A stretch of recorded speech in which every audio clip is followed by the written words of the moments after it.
Well, greetings, everybody, and welcome to this episode of The Ministry Show. Pam is here with a smile on her face, and we are going to continue to talk about trust.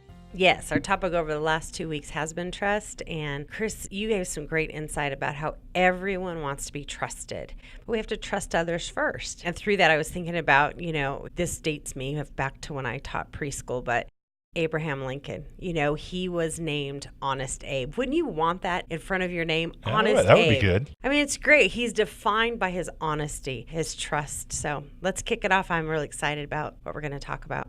Yeah, well, Pam sort of already mentioned it, but I want you to know that the rub is that leaders must trust first. It is hard to do.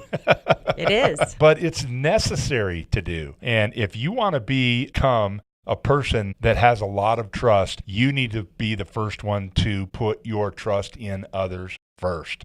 Sometimes you and I as leaders are so results focused that we confuse results with trust. Those are two different things. It's kind of like there's a difference between talent or giftedness and faithfulness. I know a lot of talented people that are not faithful at all.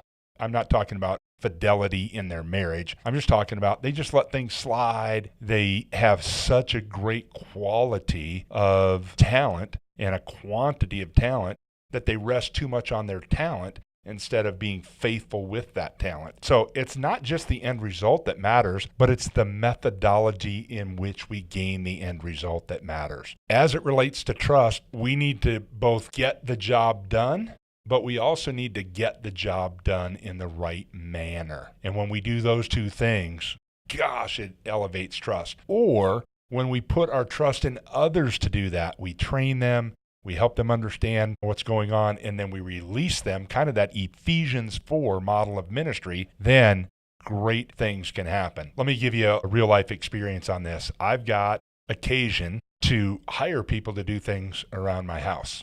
And the reason why is my wife tells me I'm good at many, many things, but tools in my hand is not one of them. And so therefore, I don't get to do any plumbing work. Right. I don't, when there's handyman duties, probably other than changing a light bulb, it's time for me to call somebody. That somebody 100 times out of 100 gets the job done, whatever it might be, fixing something or building something. But there's people that I call to come do it because of the manner in which they get it done. They clean up after themselves. You can't even tell that the people are there. I've had other people where it's like, man, they just created 3 hours of work for me. They got the job done that I needed them to do, but they left a wake of waste that now I have to go through and, clean up, that kind of a thing. Or for your own self to be consistent in action and attitude, quick to listen, slow to speak, and slow to become angry. Those are all things that will help people put trust in you. So you want to look for others that have those same qualities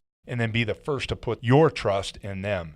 Because here's what I know, and I can teach you from experience. You want to be the fastest person on your church staff team to put trust in others. Because why? I'm being selfish here. Because I'm going to get more volunteers. I'm going to build better teams because people will gravitate towards me before they'll gravitate towards others. That's right. And so if those same qualities you begin to see in somebody else, be very quick to put your trust in them. They will join your teams and your ministry will flourish. So it's a hot tip for those of you that have more than one person on your church staff team. That's right. Trust first, you'll get more than your fair share of volunteers. It's so true. And you said quick to listen, slow to speak. Reminds me of a book that Robert E. Fisher wrote several years ago. But the book talks about expressing love to one another by developing better listening skills. Listen more, talk less, let your yes be yes. And that builds trust. It's a foundation where people, when they know you're listening, there's going to be a natural trust increase as well, don't you think? Yeah, I can tell you how to get a raise. How? You can get a raise really quickly if you'll listen more than you speak. Seems the opposite, doesn't it? Yeah, but it's not. You're right. It's listening. If I listen more than I speak, I learn quicker and people take notice. I've got promoted up through many different scenarios very quickly, and I'm not always the best listener. I should listen to a podcast somewhere on that. But I have learned that if I listen more than I speak, my cause advances quicker than I can make it advance itself. It's good. Chris, what if someone reveals that they don't have trust with someone on the team? We talked a little bit about some things last week, but what happens if someone says, I don't trust someone that's on our team? Because you've talked about trust with one another. Now, what if that third party influence comes in? What do we do with that? First of all, we can't be an ostrich, bury our head in the sand, and just hope that it will go away, because it will not go away on its own. It won't. And so there might be a lot of different tactics, but my first response to that would be, I would tell that person, you're having the right conversation, but with the wrong person. So Bill comes to me and says he can't trust Tom. I'd say, perfect conversation, but my name's Chris. Right. So we need to have that conversation with Tom, or you need to have it with Tom. Well, I can't do that. I'm like, well, why are you telling me then? Well, you're the team leader. Okay, I am being the team leader. And if you won't go to talk to him yourself, then I'll have Tom come talk to you. Well, no, I don't want him to know that he, and it's like, doesn't matter. We have to get this resolved. Right. Either that or Bill needs to leave the team. Mm-hmm. So we resolve it, or Bill needs to leave the team, period. Right. Because I cannot build a healthy team absent trust. It's impossible. Right. To do. That's right. And so we have to address those things now. Here's the manner in which we address them. It's not finger pointing or blame. It's so that we as a team can learn how to trust one another at the best level possible. And when we do that, it goes back to a conversation we had last week about this idea of we find out the level of significance of the relationship. The relationship elevates in significance or it goes away. So when Tom and Bill talk, whether I'm there or not, everything needs to come out. And then if there's the foundation of this consistency and everything, then a trust level goes up because we can have an adult conversation with an adult. Right. And if it goes sideways, then we find out that that team relationship wasn't as significant as we thought it was or that it needs to be. And either Tom or Bill is going to need to leave the team. If you want to advance the team, we can't cloud these things over. We can't cover them up. We need to have what I call adult conversations with adults so that we can progress, because here's the thing. The mission is more important than me. It doesn't matter who me is. Right. The mission is always more important than the me's involved. Mm-hmm. What about trust that has been torn down? Do you think there's a possibility of that being rebuilt, Chris? Have you seen that work well? Can you explain a little bit more? It's a good question, but depends. What if it has been time after time after time where someone says, I just can't trust him. The track record is consistent. I can't trust them. Removing from the team, yes, but we also want to help restore relationships as well. So Gotcha. What would you do in a case like that? Yeah, well, first of all, as a leader, I can't let it be time after time after time. Good after point. time. As Right. a leader, it's time, Mm-hmm. and then we deal with it. Good. There's not time after time after time, because that's poor leadership. Right. What we do is when things happen that are incongruent with the results we want, need to be, or the activities to gain those results need to be, then we have to address that sooner than later. In other words, there's not much wobble room. Right. So clearly life happens, and there's always wobble room for when life happens. But when it's I'm happening, then we got to correct that behavior. So whether it's showing up on time or communicating appropriately or showing respect to others on the team. And so the easiest way to deal with it, Pam, if I'm hearing you correctly, is don't let it go time after time after time. That's right. It's just one time. And it's like, oh, Bill, I might not have been. I always take responsibility for the first time. And by that, I mean, I take full responsibility for training people that are on my team. Bill, I don't think I was clear on one of the points that has to do with how we communicate with one another. And we always communicate with one another in a respectful fashion with the other's best interest at heart. And what I notice is that you're condescending when you talk to those on our team that are trying to accomplish the same thing. And so here's what that sounds like in repeat phrases. Bill, I need you to change your language. That's good. Something like that.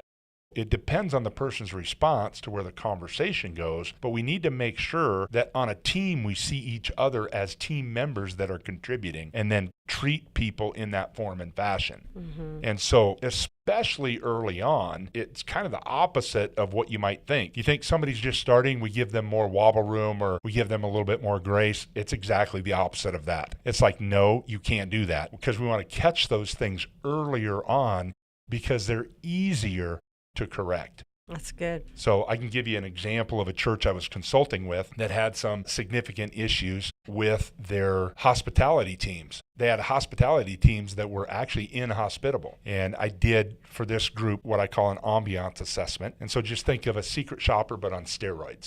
It's how does this place make people feel? A whole bunch of things are involved. I won't get into that. But it was really super clear that they had a team of ushers that were actually off-putting to people. It was horrible.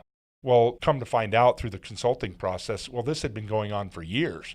And I don't mean like a year or two. It had been going on for years. And I'm like, well, it's going to be impossible to deal with it effectively. Here's what's going to happen when you start addressing it. People are going to quit the church.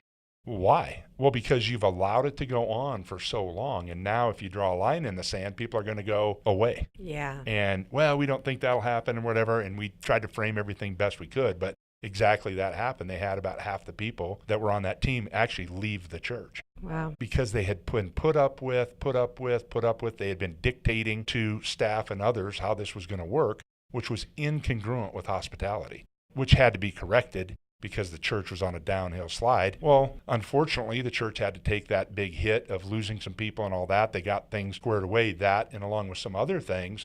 Then the growth trajectory of the church changed from a downward slope to even an uptick within less than a year. That's great. And so we can let things go on too long.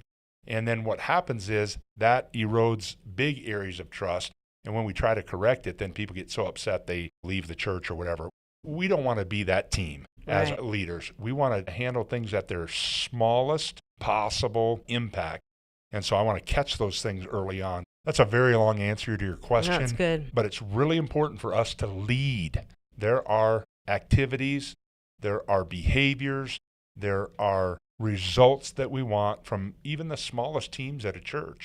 And so we need to train people and then execute in a way that is commensurate with what we want. Right.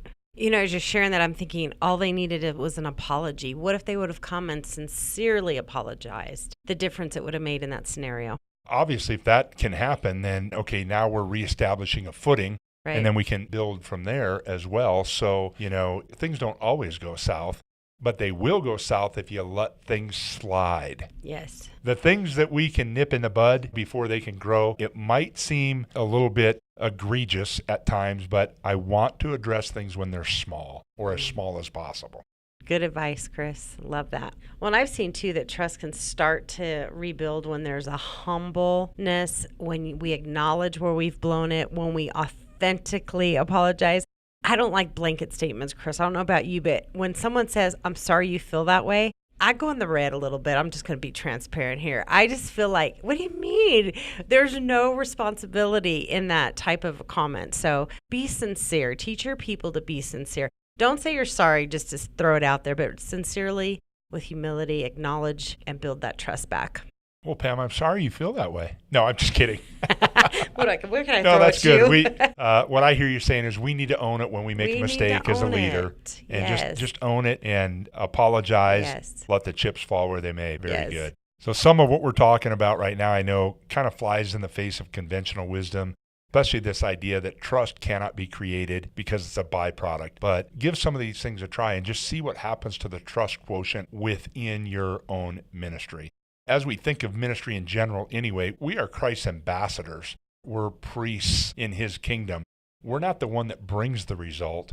We might be a tool that the Holy Spirit uses to help somebody become aware or whatever, but it's really the work of the Holy Spirit, not only in us, but in others, that produces the kingdom result. We're more just conduits or tools, and so we want to be available for that, but we want to be the best tool that we can possibly be, especially as a leader. Amen to that. Hey, just a couple of things as we end on trust, at least for this show, is what do you look for as far as proof prior to trusting? And if you're looking for proof prior to trusting, that might be a mistake because as we've tried to articulate, we as leaders need to trust first if we want to build a whole constituents of people who trust us. Well, Chris, there are some people that are just not trustworthy, and we can't put trust in them. I mean, we've all probably met at least one, right? Yeah, I'm glad you brought that up because remember the comment was, who are you trying to become? And when you see that in others, then put your trust in them quickly. But definitely don't put your trust. It would be foolish to put your trust in someone who has already proven themselves untrustworthy. We don't want to do that. I'm all for second chances, but the second chance then has to be, remember, consistency, predictability, confidence, trust. We've applied that to you, but you can apply that same thing to others. Are they predictable? Are they consistent? can I predict their behavior, the behaviors that I want? And then can I have confidence in them? So very good point that we haven't really talked about. So thanks for bringing that up. I'm not saying put trust in everyone. Right. I'm saying put trust in the right people. Then another action item is this. When's the last time you truly apologized for a mistake? And if you're trying to think of it, it's been too long. Ooh, say that again. That's good. I asked the question, when's the last time you truly apologized for making a mistake? And if you're trying to think of when that was, it's been too long. Because we make mistakes all the time. Apologize for the mistakes. Other people around you will then apologize. We'll have this environment that's conducive to building the kind of trust that we've been talking about. Good. So next week, we're going to wrap up on trust. It's such a big deal. We're doing the 4 shows on it. And so the next one is going to be about trust. What do you do when it's missing? Ooh, that's good. And until next week, I hope you have a great week. God bless.